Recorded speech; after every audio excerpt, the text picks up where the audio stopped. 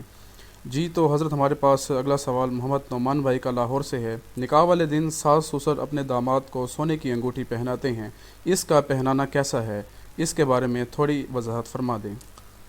نعمان بھائی، آپ زندہ دلان شہر سے تعلق رکھتے ہیں، تو میں آپ کی خدمت میں ایک بات کہتا ہوں کہ زندہ دلی کا یہ معنی نہیں ہے کہ بندہ شریعت کو بھی کراس کر جائے۔ شریعت کے احکامات کی پیروی مسلمان کی پہلی شان ہے۔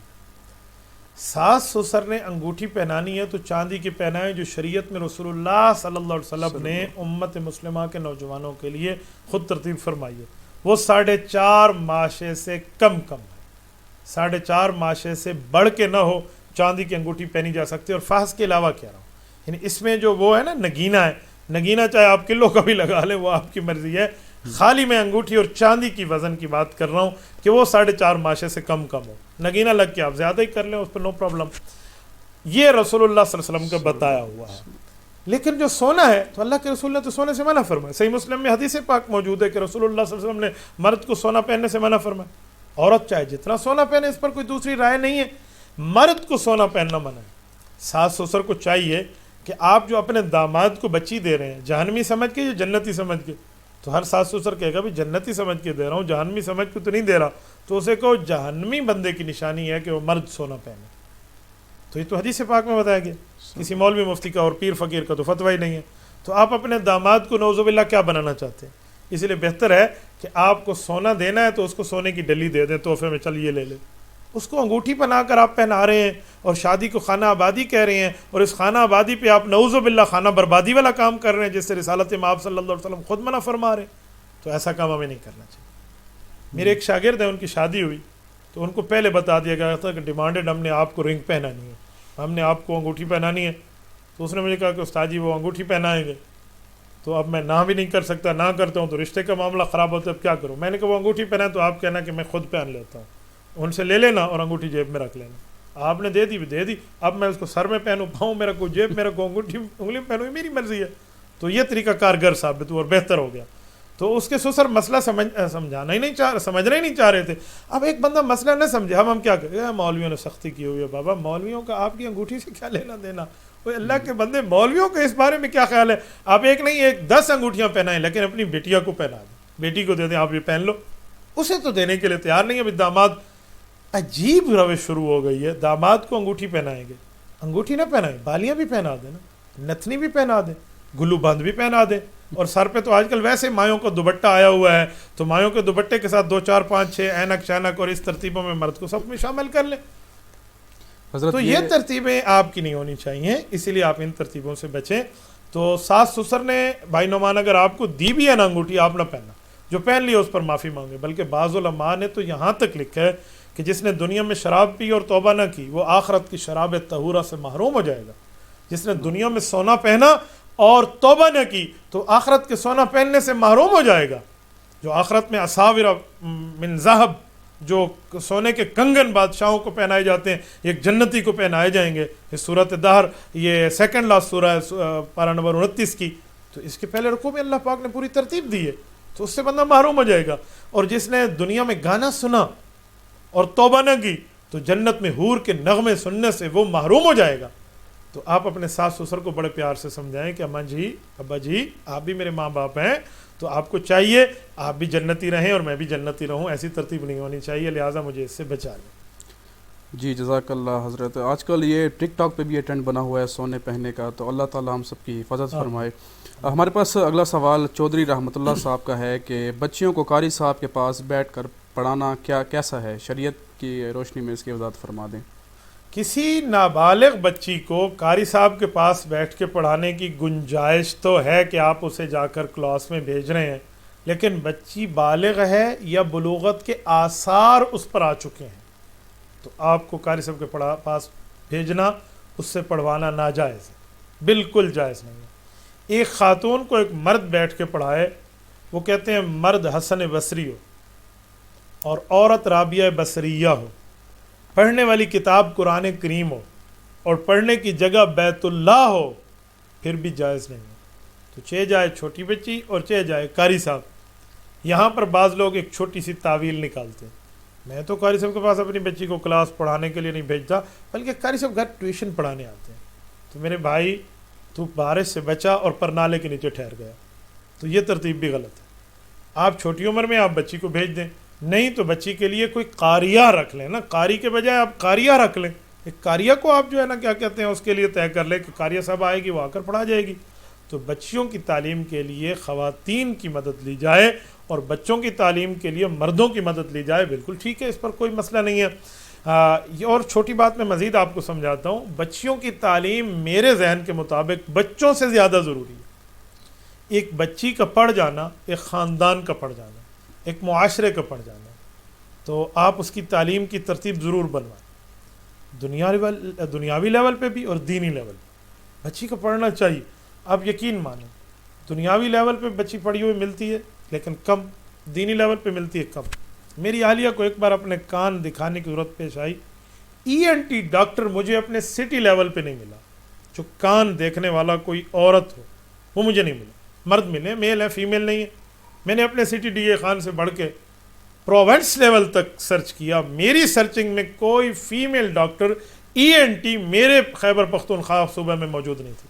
آپ مجھے بتائیں میں کیسے چیک کروں؟ اس نے نہیں چیک کرا، اس نے کہا چھوڑ دو، میں نے فلاں لاہور جانا ہے اور ادھر جا کے پنجاب میں چیک کرانا ہے. میں نے اس دن سے نیت کی ہے، میں نے کہا میں اپنی بچی کو انشاءاللہ عالمہ بھی بناؤں گا اور اس بچی کو ENT بھی بناؤں گا، تاکہ جو ضرورت مجھے آئی ہے اور مجھے معاملے میں ہمیں یہ دقت پیش آئی ہے، کل کسی اور کی بچی کو نہ آئے. یار ہو سکتا ہے عورت مرد کو کیوں دکھائے؟ مجھے بتائیں. وہ کان کو چلو آپ فی نفسی کہہ دیں گے جی ڈاکٹر ہے اور میڈیکل میں گنجائش ہے. یہ کب تک ہم گنجائشیں لیتے رہیں گے یار؟ گنجائشوں میں بھی لوگ گنجائشیں نکال لیتے ہیں. میں نے اس دن ایک بندے کو کہا یہ کام کر لے، یہ شریعت میں احتیاط ہے. اس نے ایک کام آگے بڑھا لیا. میں نے کہا یہ کیوں؟ کہتے ہیں احتیاط میں بڑھایا. میں نے کہا جب میں نے احتیاط بتائی تو پھر اس احتیاط پہ احتیاط بڑھانا کہاں سے نکل آئے؟ تو یہ گنجائشوں پہ گنجائشیں نکالنے والی بات ہوگی. اسی لیے بچیوں کو پڑھائیں، دین بھی دنیا بھی، اور پڑھا کر آگے لے کر آئیں. ان کے لیے فیمیل ٹیچرز کی آپ ترتیب بنائیں. اللہ پاک آپ کی بچیوں کو بھی علم عطا فرمائے اور آپ کے بچوں کو بھی علم عطا فرمائے. جی جزاک اللہ. حضرت ہمارے پاس اگلا سوال عبدالجبار بھائی کا ہے. آج کل جلسے میں جو مولانا حضرات تقریر کرتے ہیں اور وہ جلسہ کرنے والے سے پیسے لیتے ہیں، کیا یہ ٹھیک ہے؟ بھائی عبدالجبار، آپ جب کسی عالم دین کو اپنے ہاں بیان کے لیے بلائیں گے، وہ آؤٹ آف سٹی آپ کے پاس آئیں گے، وہ گاڑی بھی کر کے آئے، اس گاڑی میں رینٹ بھی وہ دے، گاڑی میں پیٹرول بھی ڈالے، اپنے ساتھ ایک چلانے والا بھی لے کر آئے، کوئی اور معاملات بھی ہو جو یہاں تک پہنچے. یہ اس مولوی پہ ٹھپا لگا ہوا ہے کہ وہ اپنا ہی خرچہ کر کے آئے، آپ سے نہ لے. اگر کوئی صاحب استطاعت ہے وہ خرچہ کر کے آتے ہیں، ماشاءاللہ ہم اپریشیٹ کرتے ہیں. لیکن کوئی عالم ایسا ہے، آپ نے اسے بلایا ہے، ڈیمانڈ کر کے آپ نے طے کیا، عنوان بھی دیا ہے، آپ اس مہمان کا اکرام نہیں کریں گے؟ من کان منکم یؤمن باللہ والیوم الآخر فلیکرم ضیفہ، او کما قال علیہ الصلوۃ والسلام. رسول اللہ صلی اللہ علیہ وسلم نے ارشاد فرمایا اگر اللہ اور روز قیامت پر ایمان رکھنے والے ہو تو آپ کو مہمان کا اکرام کرنا چاہیے. اور مہمان کے اکرام کا کیا معنی ہے؟ عزت دینی چاہیے. اس کا خرچہ جتنا ہوا ہے وہ خرچ آپ کے اوپر دینا لازم ہے، ورنہ نہ بلائیں نا. آپ اس عالم صاحب کے پاس چلے جائیں، اس کے کسی جلسے میں شریک ہو جائیں اور پھر آپ کہتے ہیں وہ پیسے لیتے ہیں. میں نے تو ایسا کسی عالم دین، عالم حق گو کو نہیں دیکھا جو اس بنیاد پہ کہ جی اتنے پیسوں پہ رہوں گا. وہ تو ضرورت کی بنیاد پہ آتا ہے. آپ اس کے ساتھ تعاون کر لیں تو فبیہا، آپ نہیں کرتے تو میں نے تو اپنی زندگی میں کسی عالم حق گو کو نہیں دیکھا جو اس طرح کے معاملات کر کے جائے. لیکن حق آپ کا بنتا ہے. میں حیران ہوں، آپ ڈاکٹر کو گھر بلاتے ہیں تو فیس علیحدہ، ڈاکٹر کے پاس جاتے ہیں تو فیس علیحدہ. تو آپ جب عالم دین کو گھر سفر کرا کر بلائیں گے اور اس کے اخراجات آئیں گے، معاملات طے ہوں گے، تو اس کی پورا کرنے کے لیے فتوری تو گاما آسی بھی او کرے سی ہم نے نہیں کرنا. تو ذمہ داری آپ کی ہے، رسپانسبلٹی آپ کی ہے، اکرام آپ کا ہے، احترام آپ کا ہے. یہ آپ کا معاملہ بنتا ہے کہ آپ اس معاملے کو دیکھیں اور آپ اس معاملے کو سمجھیں. تو حق ہے کہ ایسا کیا جائے. میں یہاں پر ایک جملہ مزید کہتا ہوں. جو آپ کہہ رہے ہیں جو مولانا جلسے پہ آتے ہیں اور پیسے لیتے ہیں، میں پوچھتا ہوں یہ جو آپ لوگ جلسہ کرتے ہیں، آپ کے اشتہار فی سبیل اللہ چھپتے ہیں؟ کہتے ہیں جی نہیں. آپ کے دعوت نامے فی سبیل اللہ چھپتے ہیں؟ کہتے ہیں جی نہیں. یہ جو آپ کے پاس ساؤنڈ والا آتا ہے یہ فی سبیل اللہ آتا ہے؟ کہتے ہیں جی نہیں. یہ جو لائٹنگ والے آتے ہیں، جو اسٹیج کی ڈریسنگ کرتے ہیں اور اس کے اوپر اس کی خوبصورتی کرتے ہیں اور سجاوٹ بناوٹ کرتے ہیں، ان سب کو آپ دیتے ہیں، اور نہیں دینا تو مولوی کو نہیں دینا. میں اس طرح کے معاملات پہ حیران ہوتا ہوں. ایک جگہ میں نکاح پڑھا رہا تھا، ایک سیاسی شخصیت کے بیٹے کا نکاح تھا. تو ان کے نکاح کے وقت جب میں نے نکاح پڑھایا نا، تو وہ کان میں آ کر مجھ سے پوچھتے ہیں کہ مولانا آپ کی نکاح کی فیس کتنی ہے؟ میں نے آج تک نکاح کی فیس لی ہے اور نہ لوں گا. یہ میرا ذاتی مسئلہ ہے. کوئی عالم دین لیتے ہے تو بہت اچھا کرتے، میں اس کو منع نہیں کرتا. وہ آپ کے رشتے کو حلال کرا رہا ہے. میں اپنی بات کرتا ہوں. میں نے اسے کہا نہیں جزاک اللہ. نہیں جی بتا دیں. میں جزاک اللہ. نکاح میں نے پڑھایا، شرطیں میری نکاح کی ہوتی ہیں کہ اس نکاح پر کسی قسم کی غیر شرعی کوئی معاملہ نہیں ہوگا. کوئی گانے بجانے والے یہ میراثی اینڈ کمپنی یہ ہم برداشت نہیں کریں گے. آپ نے کرنا تو کسی اور سے جا کے پڑھا لیں، ہم سے نہ پڑھوائیں. نکاح کی دعا کر رہا ہوں اور یوں ہاتھ منہ پر پھیرنے لگا ہوں تو سامنے سے پردہ اڑا ہے ہوا میں، اور وہ سارے منہ میں توتیاں شوتیاں لے کر وہ ڈھول باجے کے ساتھ کام فٹ تھا کہ مولوی صاحب ایک دفعہ یہاں سے کمر پھیرے اور ہم اپنا کام شروع کریں. اسی اسنا میں اس بندے کا قسمت اس نے پھر پھڑکائی، اس نے پھر آگے مجھے پوچھا مولانا آپ کی نکاح کی فیس کتنی ہے؟ میں نے کہا وہ جو سامنے ٹھہرے ہیں نا میراثی، ان کے ساتھ آپ نے جو فیس طے کی ہے، یہ نکاح میں حرام معاملہ رکھوایا ہے اور میں نکاح کو حلال کر رہا ہوں، تو حرام والوں کے ساتھ جو فیس طے ہے نا، اس سے 500 روپے کم اس حلال والے کو دے دیں۔ اب تو اس بندے کی آنکھیں نکل آئی کہ ان کے ساتھ تو 50,000 کا معاملہ طے تھا اور مولوی کو 50,000 کے انہیں 200 پہ ٹرخانا تھا، چلو آپ نکاح لے لو۔ میں بہت حیران ہوتا ہوں، ایسے کام نہیں ہوتے، آپ ان سے تھوڑا بہت ہٹا کریں۔ اور میں ایک جملہ کہتا ہوں کہ تگڑے ڈاکٹر کو فیس دیتے ہیں تاکہ تگڑی صحت رہے، اور تگڑی فیس نکاح کی دیا کرو علماء کو تاکہ تگڑا تمہارا رشتہ اور ریلیشن رہے۔ اور اسی طرح آپ عالم حق کی اچھی طرح پہ، علماء پر اچھی طرح پہ خرچ کریں تاکہ وہ کسی کے سامنے ہاتھ نہ پھیلائے۔ میں جس جگہ جمعہ پڑھا رہا ہوں، میں نے ان سے طے کیا تنخواہ میں نے تم سے نہیں لینی مسجد والوں سے، اور عنوان تم نے مجھے نہیں دینا، بیس پر عنوان پہ بیان کرو۔ میں اس علاقے کو جانتا ہوں، عنوان میں چوز کروں گا، ٹائم میرا ہوگا اور جمعہ آپ کا ہوگا۔ آپ نے مجھے تنخواہ دینی ہے، پھر تو میں آپ کا پابند ہو گیا نا۔ تو آپ علماء کو اتنا اپنے پاؤں پر کھڑا کریں تاکہ وہ کسی کے سامنے ہاتھ پھیلانے والا نہ ہو، اور ڈٹ کے مسئلہ بتائے، جیسے مسئلہ بتانے کا حق ہے تو ان کی ضروریات کو پورا کرنا میرے بھائی آپ کی ذمہ داری ہے۔ آپ کے سوال سے مجھے کچھ عجیب سی سچویشن لگی ہے، اسی لیے میں نے تھوڑا ڈیٹیل کے ساتھ آپ کو سمجھانے کی کوشش کی ہے۔ امید ہے جو میں میسج آپ تک کنوے کرنا چاہتا تھا وہ میں نے پہنچا دیا ہوگا اور آپ میری بات کو سمجھ گئے ہوں گے۔ جزاکم اللہ تعالی۔ تو ہمارے پاس اگلا سوال ہے فدا الہی بھائی کا، مفتی صاحب خوابوں کی تعبیر کیا پوچھ سکتے ہیں یا نہیں؟ فدا بھائی، خواب کی تعبیر پوچھنی چاہیے، اگر خواب بندے کا خواب ہو نا تو تعبیر پوچھنی چاہیے، اور کسی معبر سے پوچھنی چاہیے جو فن تعبیر کو جاننے والا اور سمجھنے والا ہو، اور خواب ہر اہل غیر نتھو خیرے سے بھی نہیں پوچھنا چاہیے، ورنہ وہ تعبیر ایسی پھیر دے گا وہ چھری کی طرح چل جائے گی اور آپ کا معاملہ خراب ہو جائے گا۔ اسی لیے میرے خیال میں آپ کو چاہیے کہ آپ جس شیخ کی بیعت ہے، جس استاد سے آپ پڑھیں، جس عالم دین کے ساتھ آپ کو عقیدت ہے، آپ اپنے خواب کی تعبیر ان سے پوچھ لیجئے، کسی قسم کا کوئی پرابلم نہیں ہوگی۔ یہ جو مسائل ہوتے ہیں نا، لوگ عالم پہ بدلتے رہتے ہیں اور پوچھتے رہتے ہیں جی ادھر سے میری مرضی کی تعبیر ملے، ایسا نہیں ہوتا۔ بعض اوقات خواب کی تعبیر بہت بہتر ہوتی ہے اور خواب بندے کو بہت بدتر نظر آتے ہیں۔ اس دن ایک شخص نے خواب کی تعبیر کے بارے میں مجھ سے رابطہ کیا کہ فلاں شخص کے بارے میں ہم نے خواب دیکھا ہے کہ اس کی بڑی سی شلوار ہے، تو شلوار تو اتنی زیادہ لمبی اور بڑی نہیں ہونی چاہیے، مسنون یہ ہے اور سنت یہ ہے اور فلاں یہ ہے اور فلاں یہ ہے۔ میں نے اسے کہا کہ یہ ظاہراً بات کریں یا خواب کی بات کریں؟ اگر ہے ظاہری بات پھر تو آپ کی بات ٹھیک ہے کہ شلوار کے رکھنے اٹھانے کا طریقہ ہے، ٹخنوں سے اوپر ہو، فلاں ہو، پوری ترتیب ہے، مسنون ہونا چاہیے۔ لیکن جو خواب کا مسئلہ ہے وہ تو کچھ اور ہے۔ خواب میں بڑی شلوار عزت کی نشانی ہے، یہ معبرین نے تعبیر کے فن میں لکھا ہے۔ کہتے ہیں اچھا ہاں یہ بات تو ٹھیک ہے۔ ایک شخص نے مجھ سے پوچھا مولانا خواب میں احکام بدل کیوں جاتے ہیں؟ تو میں نے اسے کہا خواب میں حکم چلتا ہی نہیں ہے۔ کہتے وہ کیسے؟ میں نے کہا ایک مطلب بالکل 100% نیند میں ہو، اور نیند میں ہوتے ہوئے کہہ رہا ہوں میں انڈین ہوں، پاکستانی نہیں ہوں، تو کیا وہ پاکستانی کی بات مان لی جائے گی؟ یا کوئی انڈین ہو وہ کہ جی میں سعودی عرب کا ہوں، انڈین نہیں ہوں، پھر کیا کیا جائے؟ خواب والی بات خواب کی ہوتی۔ کہتے نہیں ہو تم کس دنیا کے خواب دیکھ رہے ہو، تو خواب کے اوپر حکم نہیں چلتا۔ کہتے ہیں مجھے سمجھ نہیں آئی، تھوڑا مزید مثال سے سمجھائیں۔ میں نے کہا اچھا میں ایک جملہ کہتا ہوں۔ میں نے کہا آپ کی اہلیہ سے میں ملاقات کروں، بیٹھوں، ہاتھ ملاؤں، کیا حال ہے، اچھے ہیں، خیریت ہے، اور آپ کی اہلیہ میری کوئی محرم رشتہ دار نہ ہو، تو آپ یہ برداشت کریں گے؟ کہتے ہیں کوئی خاوند کیسے برداشت کرے گا، میری اہلیہ سے کوئی آ کر ملے، ہاتھ ملائے، گپ شپ لگائے۔ تو میں نے کہا اگر یہ میں خواب دیکھ لوں کہ میں آپ کی اہلیہ کے ساتھ ملا ہوں، بیٹھا ہوں، السلام علیکم، کیا حال ہے میری بہن سے، یار ٹھیک ہے، یہ میں نے ان سے پوچھا ہے، اور یہ خواب آ کے آپ کو بتاؤں تو آپ پھر مجھ سے لڑنا اور ناراضگی شروع کر دیں گے؟ کہتے ہیں نہیں۔ تو میں نے کہا آپ مان گئے نا کہ جو حکم ظاہر کا ہوتا ہے وہ خواب پہ نہیں چلتا؟ کہتے جی بالکل سمجھ آ گیا، میں نے پورا سمجھ آ گیا۔ تو بعض بندوں کو اپنے طرز پہ سمجھانا پڑتا ہے۔ تو خواب آپ نے پوچھنا ہے نا، کس سے پوچھنا ہے، کیسے پوچھنا ہے، کس طرز پہ پوچھنا ہے، اس کے لیے ترتیب ہونی چاہیے۔ اتھنٹک عالم ہو، معبر وقت ہو، تعبیر کے علوم سے واقفیت رکھتا ہو اور سمجھتا ہو، اور وہ آدمی آپ کو خواب کی تعبیر دے اور اس میں جذباتیات بھی شامل نہ ہوں۔ تعبیر دینے والے کی باتیں ایسی طرح پہ بعض اوقات خواب میں شامل ہو جاتی ہیں جو ظاہری دنیا میں پھر بندے کو نظر آتی ہے۔ اور اگر آپ کو کوئی عالم نہیں ملتا اور آپ نے تعبیر ہر صورت دینی ہے تو یہ تعبیر دیا کریں کہ اللہ پاک خیر کا معاملہ فرمائیں گے۔ یہ ایسا نٹ ہے جو ہر قابل پہ چڑھ جائے، ہر خواب کی تعبیر آپ کو بنا دے گا کہ اللہ خیر کا معاملہ.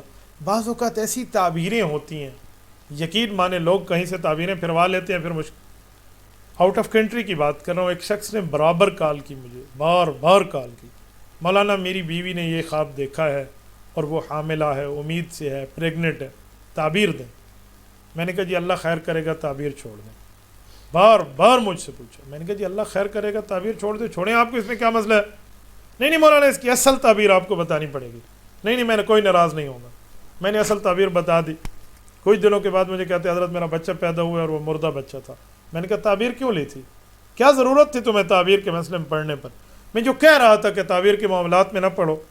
معبر سمجھ جاتا ہے, تعبیر کے اصول سمجھ جاتا ہے کہ اس خواب کے معاملات کیا ہے. تو ایسی غلطیاں بندے سے ہو جاتی, ایسے معاملات بھی ہو جاتے.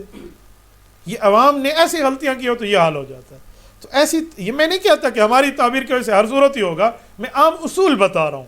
تو اس لیے تعبیر کسی عقل والے, علم والے, حلم والے سے پوچھنی چاہیے جس کا حوصلہ بھی ہو. اللہ تعالیٰ ہمیں صحیح باتوں پر صحیح عمل کرنے کی توفیق عطا فرمائے. آمین آمین. ہمارے پاس اگلا سوال اتر پردیش انڈیا سے ہے. جس بندے کو وطر کی دعا نہ آتی ہو تو وہ دعائے قنوت کی جگہ کیا پڑھے؟ وطر کے اندر 3 رکعتوں میں تیسری رکعت کے اندر دعائے قنوت پڑھی جاتی ہے تلاوت کے بعد. اللہ اکبر کر کر دعائے قنوت, اللہم انا نستعینک و نستغفرک, یہ دعا ہے. اب یہ جو دعائے قنوت ہے یہ پڑھنا وطر میں ہے. اب ایک آدمی نہیں پڑھتا یا اس کو یہ دعا نہیں آتی تو اس کو چاہیے کہ دعائے قنوت سیکھے. شریعت میں موجود ہے, ثابت ہے اللہ کے رسول صلی اللہ علیہ وسلم سے. لیکن جب تک سیکھ رہا ہے تو اسے چاہیے ربنا آتنا فی الدنیا حسنہ وفی الآخرۃ حسنۃ وقنا عذاب النار, یہ دعا پڑھتا رہے. اس دعا پڑھنے سے اس بندے کے وطر ادا ہو جائیں گے. اس کو یہ پڑھ لینی چاہیے. کوئی دعا تو پڑھ لی ہے نا, یہ دعا بھی نہیں آتی تو اللہم اغفر لنا, اللہم اغفر لنا, اللہم اغفر لنا. یہ ہماری کتب فقہ میں باقاعدہ اس پر لکھا ہوا ہے کہ اس طرح کے الفاظ وہ پڑھ سکتا ہے. اس سے فائدہ یہ ہے کہ اس کے وطر ادا ہو جائیں گے, لیکن یہ سیکھتا رہے گا. تو سیکھنا چاہیے ہمیں شریعت میں. بعض اوقات بہت عجیب مجھے فیلنگ ہوتی ہیں کہ میں حیران ہوتا ہوں, چھوٹے چھوٹے شریعت کے مسائل ہیں اور ہم ان سے ناواقف ہیں.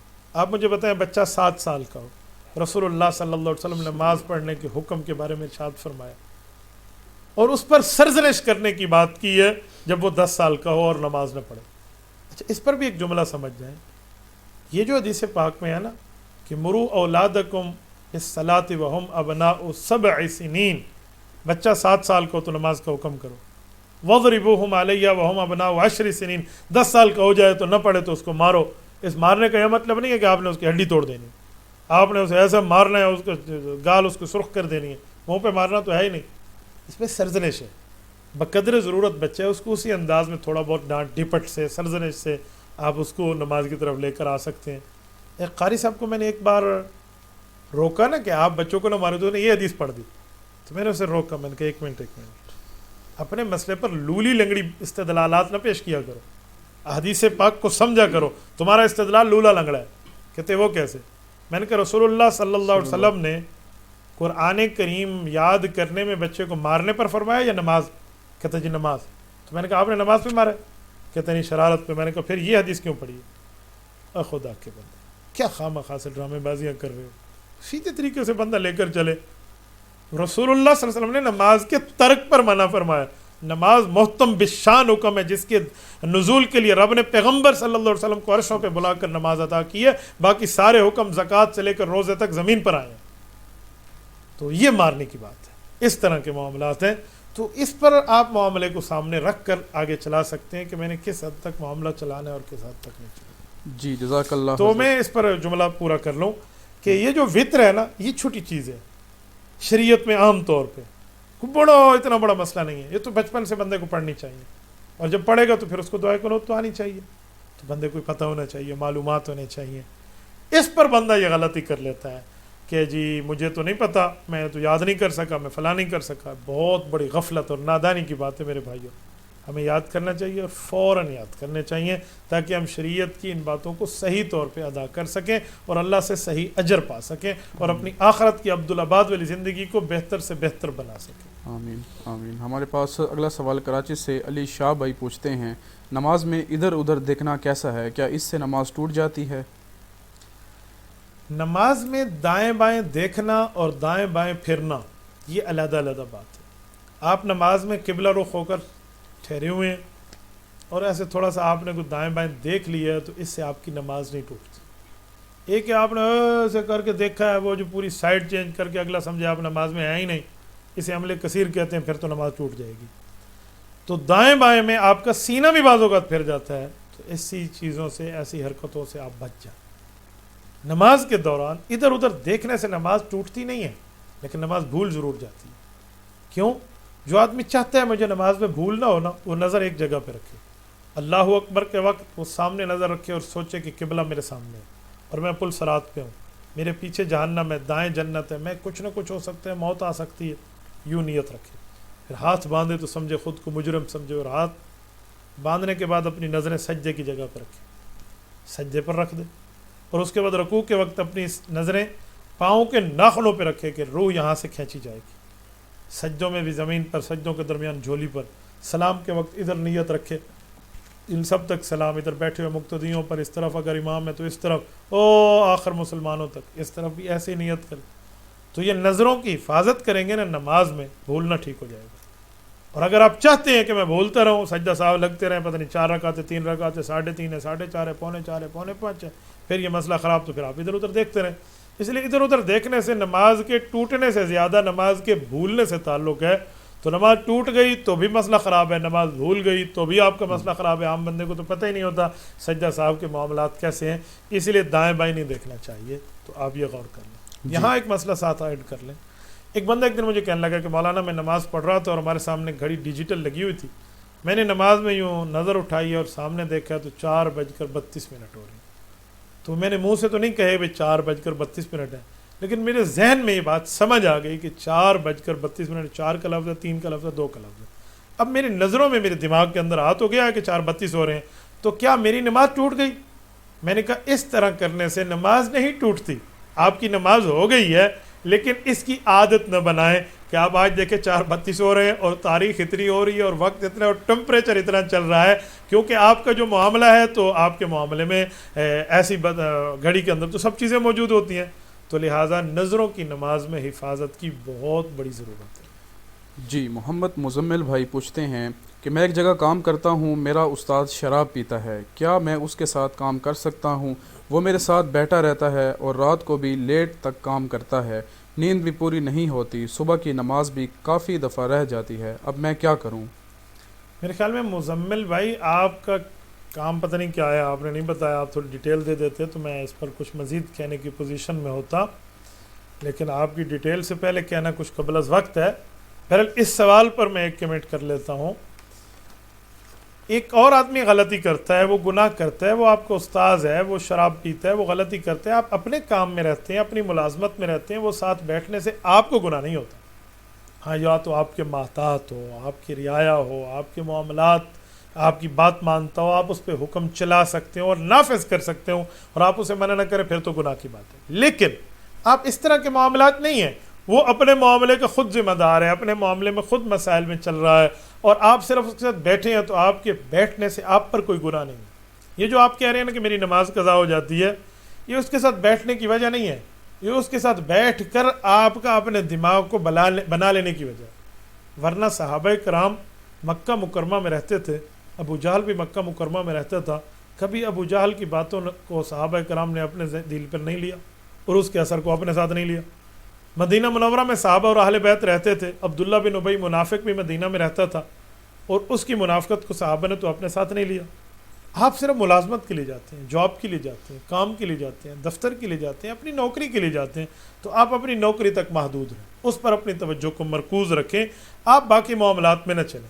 وہ شراب پیے یا کچھ, ہاں آپ کی اس کے ساتھ گپ شپ ہے, تعلقات ہیں, وہ آپ کی بات مان بھی لیتے ہیں, آپ کی بات سن بھی لیتے, چلو مانتا نہیں ہے, کچھ غور بھی کر لیتا ہے کہ چلو اندی گال کہیں کام دی ہے, کچھ توجہ دیتا ہے, تو آپ کو چاہیے آپ اس کو سمجھائیں کہ استاد جی شراب ام الخبائث ہے, مادر آف دا خبیث, خبیثوں کی ماں ہے, اور شراب بڑی عجیب چیز ہے, لہٰذا شراب سے ہمیں بچ جانا چاہیے.